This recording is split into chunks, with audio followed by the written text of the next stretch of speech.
Oh, like record Zoom lectures? Yeah, I'm recording this right now. Oh, okay, nice. So, I was gonna find a way to like upload it to my YouTube in case anyone ever wants to go through what we talked about, or if they missed it, like if you're taking your learners and you want to watch what we were talking about on Thursday, I'll try to do that. Oh, thank I you. just don't know how long they'll be, but it should be fine. I'll worry about it.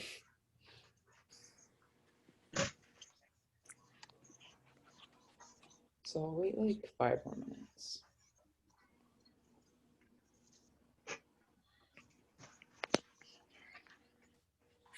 Everyone else have a good weekend.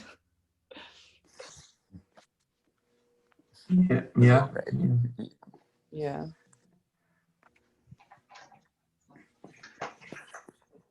I mean, there's not much to do right now. I disagree. What the heck is to do?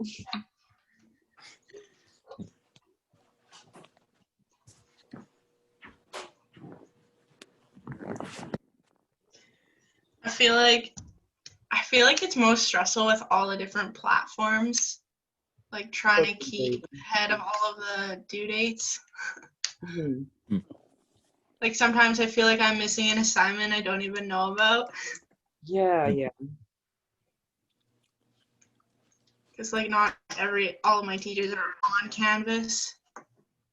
Well, a lot of it is, I don't know, I can't always remember which classes are pre-recorded and which aren't. Oh yeah. So like I have an econ class today at 11:30, but I'm pretty sure he pre-recorded it.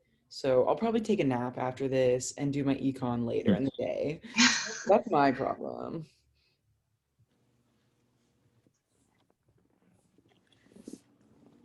I also feel like we're getting more assignments because of the online classes. Oh, Because it wasn't as like weekly as it is right now. Like last semester wasn't like this.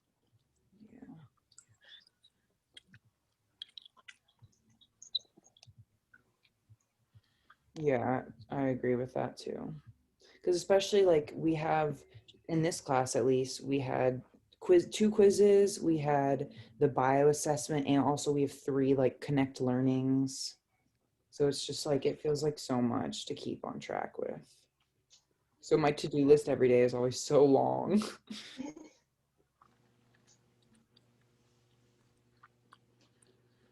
I don't know if anyone else is gonna join. We have like 5 people in here, so we can start.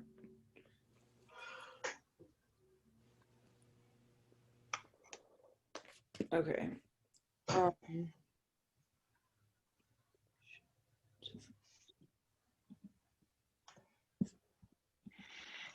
So for the to-do list, I really like how the professor has this set up.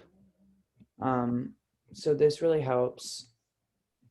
I haven't read the assigned chapters yet. If anyone else has, I'm just gonna be straight up. It's too early. The week just started. So we can watch those lecture videos first, kind of discuss it, and then talk about everything else we have to do, like the chapters and the Connect Learning. And then we have the chapter quiz. It's due on the Friday. And hopefully most people have at least started the bio stuff. Sorry, I'm so tired. I'm dying.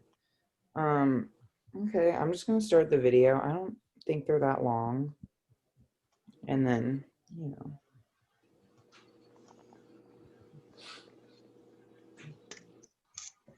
Okay, I'm gonna start the video if everyone's like ready to take notes and stuff like that. Hello everyone, this is the first video for chapter 3. We're going to learn what is the global market. Before I start, I want you to do a quick exercise. Business cares about the size of the market. So first, I want you to answer how many potential consumers are in the world. Basically, how many people live on Earth. Second, you want to know how many countries are out there that businesses might trade products with them. Third, since we're learning business in Canada, what is the Canadian population?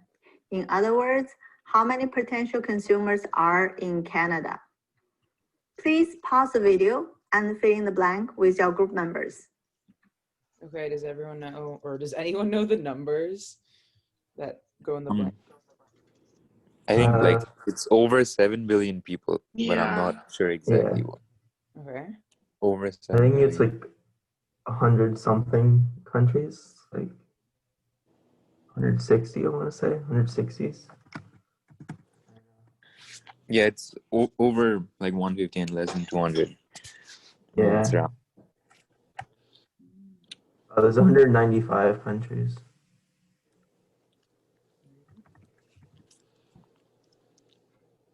And Canada has what, like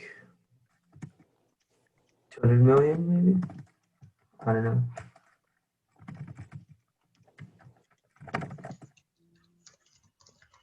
Canada has 38 million. Wow. Okay. Yeah, I don't know the exact numbers on this one, but we'll find out. There are over 7 billion potential consumers globally in 194 countries. Canada only represents a smaller market, which is 37 million consumers.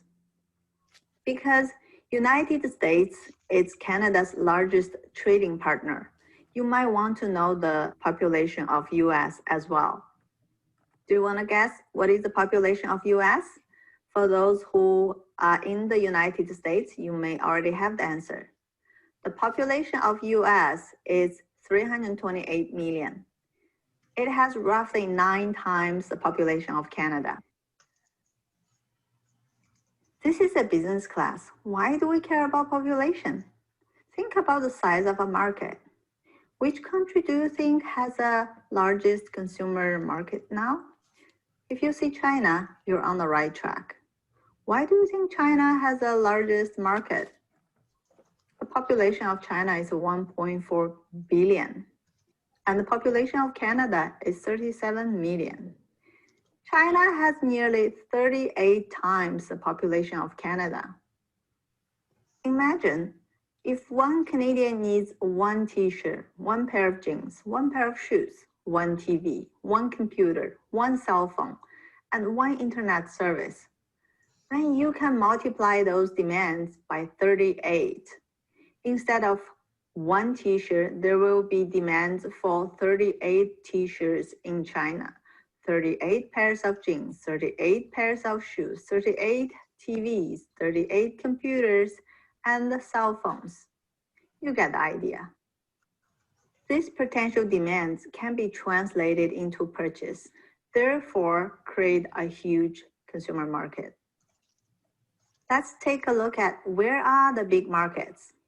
Asia has 60.2% of the population, followed by Africa with 14.9%. Then Europe has 10.7%, and North America is 7.4%. Remember, the population is related to the size of the market. However, other factors also play a role. For example, people in North America may have more disposable income than those countries in Africa or Asia. Therefore, North America consumers may have a sizable market as well, even their population is relatively small. Regarding what influences the size of a market, we will talk more about purchasing power and willingness to buy in the future chapters. For now, just remember, the population has an impact on the size of the market. Globalization is an important concept for us to understand the global market. I will play a short video. After the video, I want you to describe what is globalization using your own words. Are you ready? Here you go. What is globalization? Toyota cars are made by a Japanese corporation, but the chassis of the car are made in England, the engines in Wales, the tires in Japan, the wiring in China, the seatbelts in the Czech Republic, and the headlights in France. Like many goods that we're familiar with, these cars are manufactured in a number of different places in the world. This is an expression of globalization. In 1986, global trade reached a scope of approximately 2,000 billion US dollars, and 10 years later, it reached 5,200 billion US dollars. As a result of this 260% increase, foreign-made products that were rarely seen in countries around the world prior to globalization became a common sight. Globalization is much more than international trade, global chains, and cheap goods. Globalization is a process where countries around the world are becoming closer in a number of areas. It influences people, immigration, employment, ideas, and knowledge. 21% of Canadians were not born in Canada. 69% of Kuwaitis are foreigners, and factories of international companies are built in various places around the world, employing numerous workers. Many goods are manufactured and sold identically around the world. Globalization changes the face of society, is the source of demonstrations and revolutions, presents us with faraway cultures, and even allows us to pursue justice around the world. The main economic expression of globalization is international trade, and it brings knowledge within reach, enriches our knowledge, and expands it. World trade has grown at twice the rate of the global economy since 1960, partly as a result of globalization in the financial markets, payments, injections of capital, and cross-border investments. Now you watch the video about globalization. Can you describe what is globalization now? Globalization means companies are increasingly conducting businesses globally. Their manufacturing process, research and development, financing, and markets can be anywhere in the world. Countries are increasingly interdependent. Goods and services, human capital, technologies, investments are flowing across countries' borders. For example, Google has a research center in China, India, and Europe. Coca-Cola and McDonald's sold their products globally. Samsung is a Korean company, but its products have a big market share in North America. IKEA. Do you know it's owned by a company in which country? IKEA is a Swedish company, but we saw its store in Europe, Asia, and North America. TikTok. Have you ever watched the TikTok video? Do you know its company is from which country? TikTok is a Chinese company operated globally. It has offices in the United States, the United Kingdom, Japan, Singapore, France, and Germany. Now let's look at some Canadian multinational corporations. What is multinational corporations? It means companies manufacture and market their products in many different countries. For example, Tim Hortons. You definitely will see Tim Hortons when you're on campus. It was founded in 1964 in Hamilton, Ontario, by two Canadian hockey players, Tim Hortons and Jim Charade. Although it has always been perceived as a Canadian company, it is not 100% Canadian firm anymore. Its owner is a Canadian-US multinational corporation called Restaurant Brands International. Next, Bombardier. It is a Canadian multinational manufacturer. It has made public transit, commercial jets and vehicles, and trains. It has 80 production and engineering sites in 28 countries. And it has a worldwide network of service centers. McCain. Have you ever bought a frozen food? McCain is the world's largest manufacturer of frozen potato products, and it has over 20,000 employees, operate in 47 different production facilities in 6 continents. Shopify. If you ever shopped online, maybe you come across this platform. Shopify is a Canadian multinational e-commerce company. It's headquartered in Ottawa, Ontario. Lululemon. Lululemon makes athletic clothes such as yoga pants, working out clothes. It was founded in 1998 in Vancouver, British Columbia. When we talk about the global market and globalization, we need to know how the global market is established. It is through trading goods and services across countries. Two concepts that describe the trading activities, their export and import. What is export? Export is selling products to another country. When we say products, usually we refer to both goods and services. What about importing? Importing is buying products from another country. To help you better understand import and export, I want you to do a simple exercise. Now form a group of 2 or 3 and complete the following exercise. Each of you spends 3 minutes finding 3 products that in your house.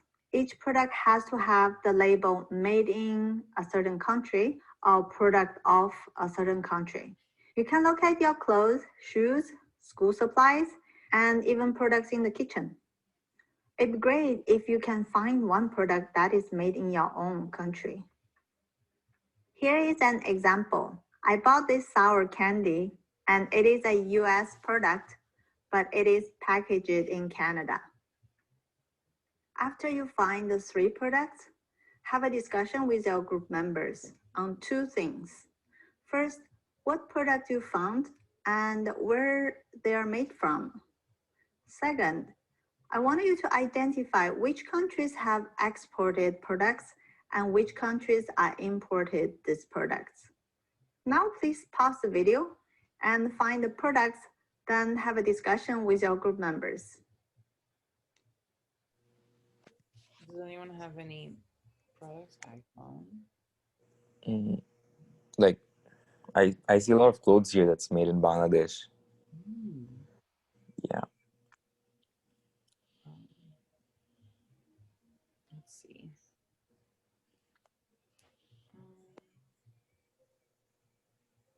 There's a stuffed animal on my bed that's made in China. It's the only thing I can find right now. But it's manufactured in California. What about shoes like Nike? Does anyone know where that's made in? I have a football boot here, which is made in Japan. Oh.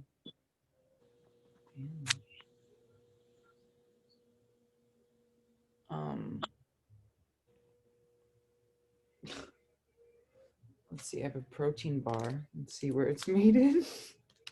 Oh my gosh, made in Ontario. Yay. That's cool. Okay. Most of the stuff I see in my room is made in like somewhere from Asia. This protein bar says made in Canada with domestic and imported ingredients. Interesting. Yeah. That's a fun little exercise. I'll definitely think of that way more.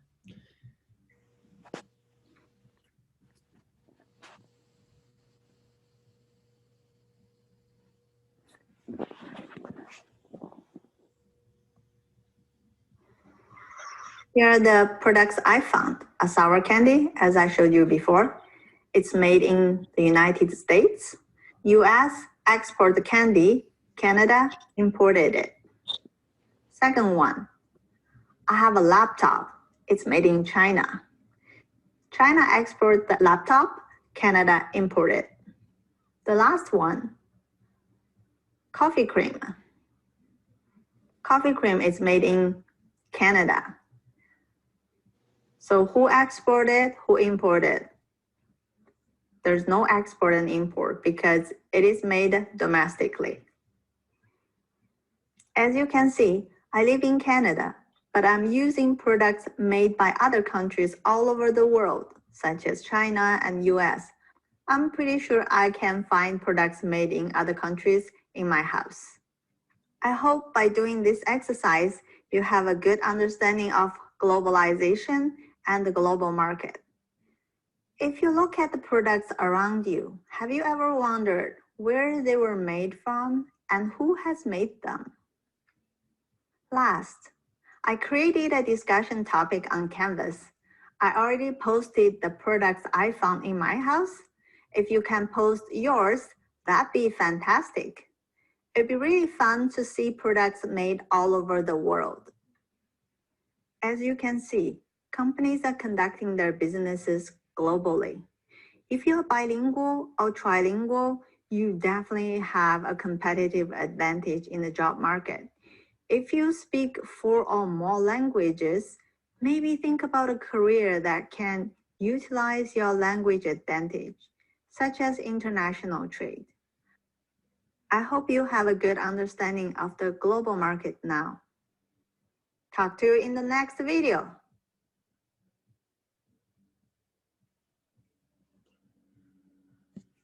Okay.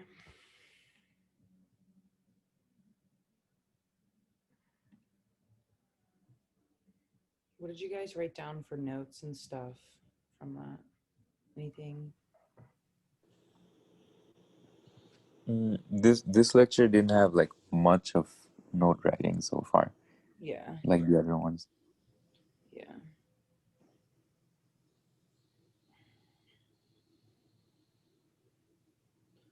Okay. Yeah, I kind of just took out of that like the definition of globalization and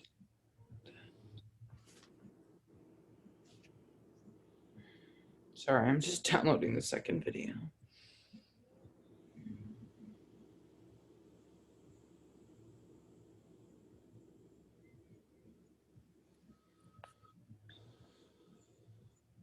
The professor said about being bilingual and trilingual. Do anyone of you know like more than 1 or 2 languages?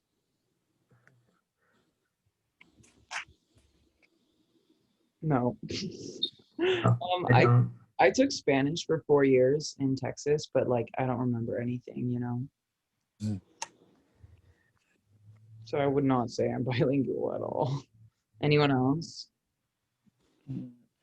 Nah, only English. I took French for like a couple of years, but like I don't remember much, but I do remember like phrases. Other than that, I know Bangla, English, Hindi, and Urdu. Damn. That's cool. Oh, sorry, I had to remove my type. No, you're good. Annotating. Sorry.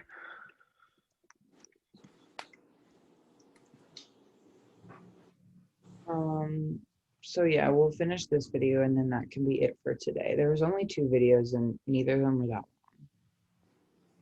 long. Alright, sounds good. Yeah. Okay. And we'll do this one now. Hello everyone. This is the second video for chapter 3. In this video, we're going to learn what is free trade, what are the comparative advantage and the absolute advantage theories. At the end of the video, I will introduce some free trade agreements. First, why a country has to trade with other countries? Because no country can produce all the goods and services that its people want and need. Therefore, countries have to trade with other countries to buy things that can satisfy the need of its own people. Second, trade relations allow countries to create a mutually beneficial exchange.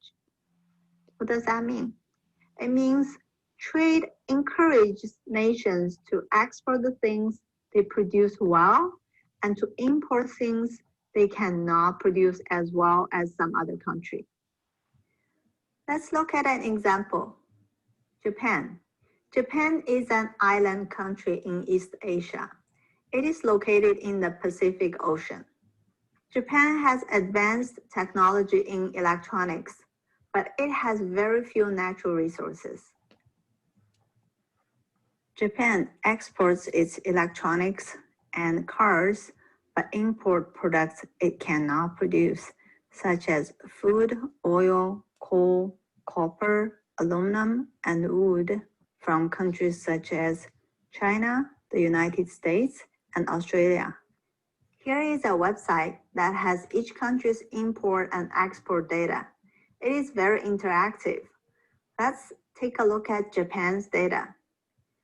Its total export in 2018 is $713 billion, and its total import is $653 billion. The number one product that Japan exports is cars with 14.4%, and the second product is vehicle parts with 5.09%.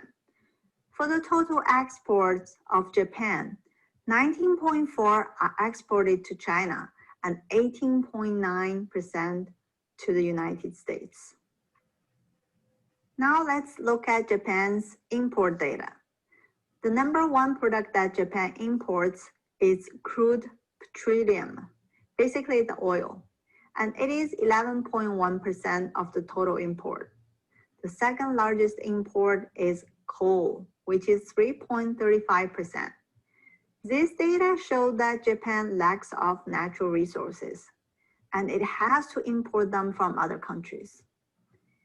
Which countries do Japan import products from? As you can see from the graph here, 23.8% of Japan's import is from China, and 11.2% is from the United States. At the bottom of the graph, you will see different colors represent different product categories. About the small boxes you see in the graph, if you put your mouse cursor over it, it will show you more detailed data for each product. Blue is machines, red is mineral products, chemical products, metals. You can explore it further if you like.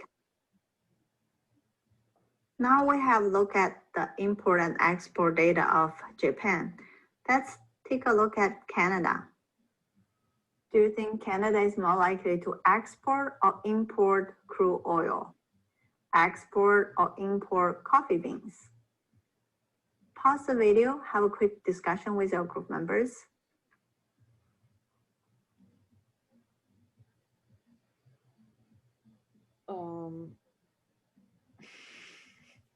I'm gonna say coffee. Like crude oil, they're more likely to export, and coffee beans, they're more likely to import. Because I know Canada has a competitive advantage on producing oil. Like they make more than they use. It's like we don't have like the climate, I think, for coffee beans. Yeah. Yeah, that makes sense. Yeah, that's what I was thinking, because I know in like, I guess the Northwest Territories are like up there in the middle of nowhere. There's lots of oil. Yep. Yeah.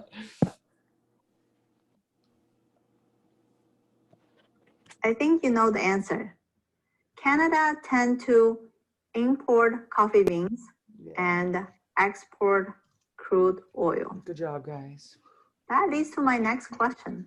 How does a country decide what to export and what to import?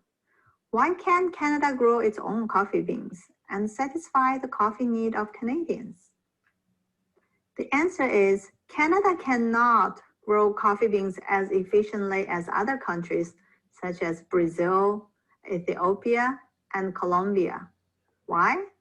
Because coffee plants need warm weather.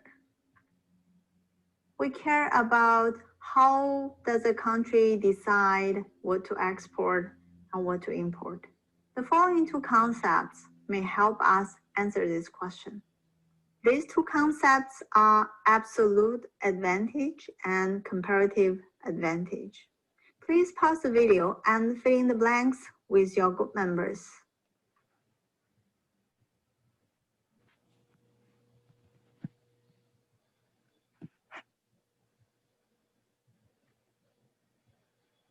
Sorry, I'm just writing it down. The country should sell to other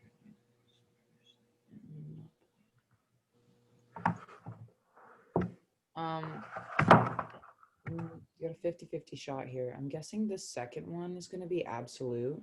Yeah. Think about a monopoly. It's kind of like all power and shit like that. And then comparative, like a country should sell just because of that efficient and effectiveness. Yeah.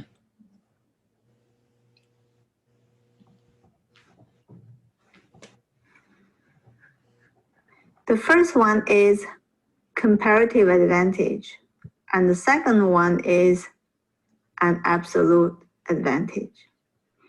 Comparative advantage theory tells us a country should sell to other countries those products that it produces most effectively and efficiently, and buy from other countries those products it cannot produce as effectively or efficiently.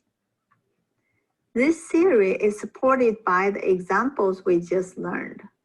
Canada cannot produce coffee beans effectively and efficiently, so it decided it should import coffee beans.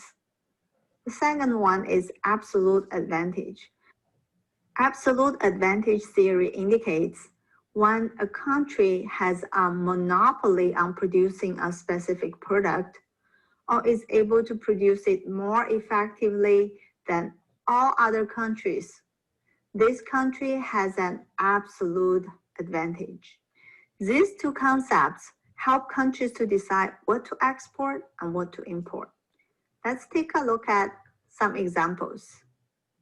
For instance, the diamond production in South Africa is a very good example of absolute advantage. The yellow bars indicate the output per unit of input. What does that mean? For example, you can make 10 cupcakes per hour, but your mom probably can make 50 cupcakes per hour. With the same 1 hour input in labor, your mom is 5 times more efficient than you. In this diamond production case, 1 unit of input by South Africa may produce 5 times of output in diamond production than other countries. Obviously, its diamond production is more efficient than in other countries. South Africa once had an absolute advantage in diamond production, but that is not true anymore. Canada became a diamond producer in 1998. It now has a quarter of the market share of the global diamond. Let's look at an example of comparative advantage. There are 2 countries, country A and country B, as shown by the 2 yellow bars.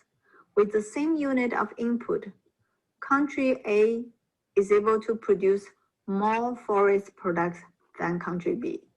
However, country B is more efficient and effective in producing electronics products. With the same unit of input, country B is able to produce more electronic products than country A. Now I want you to tell me the name of country A and the name of country B based on the knowledge you learned from the earlier part of this video. But I will also give you some hints. These are the brands and companies from country A, and these are the companies and the brands from country B.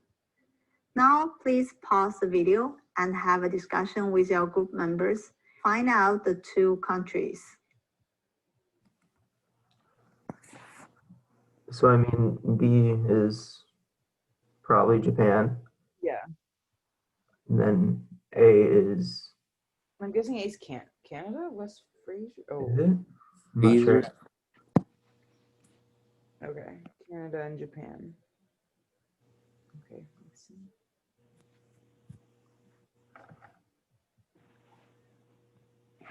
I think you get the right answer. Country A is Canada. Country B is Japan. Canada is more efficient than Japan in terms of producing forest products. On the contrary, Japan is more efficient than Canada in terms of producing electronics. So far, we have learned countries create a mutually beneficial exchange relationship through the process of free trade. What is free trade? Free trade is a movement of goods and services among nations without political or economic barriers. Let's take a look at some of the free trade agreements. Here are 4 countries and 1 organization in the middle. Can you name all of them? You can pause the video and talk to your group members. Can anyone name all of them?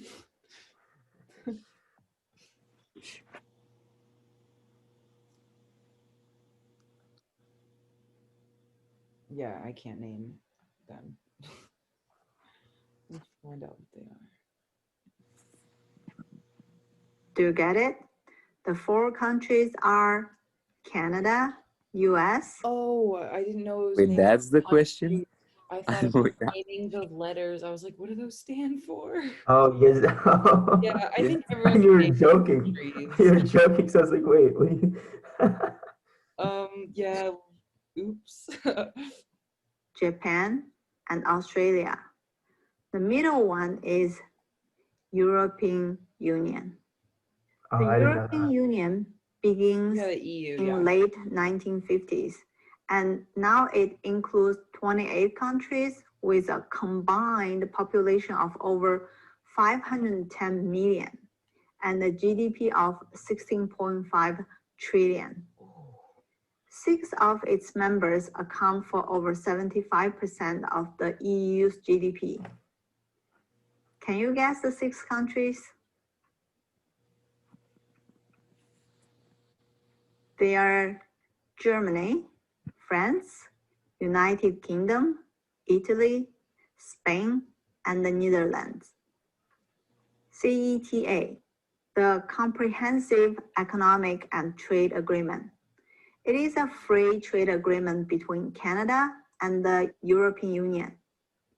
This agreement removed many of the pre-existing tariffs between the 2 parts. FTA. FTA, a free trade agreement. It is a multinational agreement. Its goal is to reduce barriers to imports and exports between countries. Canada is involved in 11 free trade agreements, such as the Canada-Korea FTA, Canada and India FTA. TTIP, the Transatlantic Trade and Investment Partnership. It is a trade agreement between the European Union and the United States. Last one, also the most important one. Many of you may have heard about NAFTA before. NAFTA, the North American Free Trade Agreement, it created a free trade area among Canada, the United States, and Mexico. Now it is called the United States-Mexico-Canada Agreement, USMCA. I hope you now have a better understanding of free trade agreements, and the 2 theories, comparative advantage and absolute advantage. These 2 theories allow the country to answer the question, what should we import and what should we export? If you want to explore the import and export data, here is the website I've showed you in this video. Talk to you in the next video. Happy learning!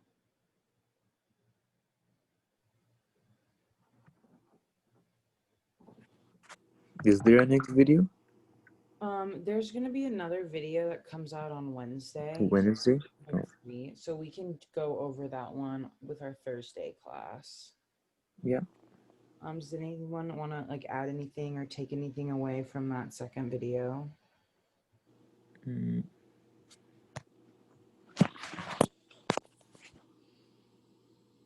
Not much to say, really. Yeah, it was a lot of informational stuff and not as much as like, terminology. Yeah, or even like concepts or anything. Yeah. I like how she really thoroughly explains each concept and gives examples. I feel like that helps a lot for me learning. So it's nice that she like adds all the diagrams and stuff in there to remember. I think there's going to be a lot more diagrams coming in the economics chapter. Oh yeah. There's usually all those graphs, especially with the comparative and absolute advantage. I Yeah. remember in my econ course that like just that topic had like 4 or 5 graphs. Oh, yay. Okay. Well, I guess that is all for our class today. Make sure everyone does the bio assignment. I Yeah. almost finished it. I thought I'll go over it later. And I didn't know it was Q3. No. Yeah, it wasn't too bad. Someone told me they were like, you should use your personal profile to add some of it. And I was like, ooh, I don't know if I want to do that. Okay. Well, I will talk to you guys on Thursday at 12 if that works for everyone. I know, Yeah. did you say you had the learner's test or something? Yeah, like so I had a driver's license when I was in Bangladesh, but like after moving to Canada, that doesn't work over here anymore. So I have to get a new learner's. Oh my gosh.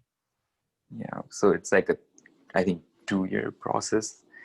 So Wait, that's you have to go through like the whole process again? yeah. Like Oh. even though you had a like certified Yeah. driver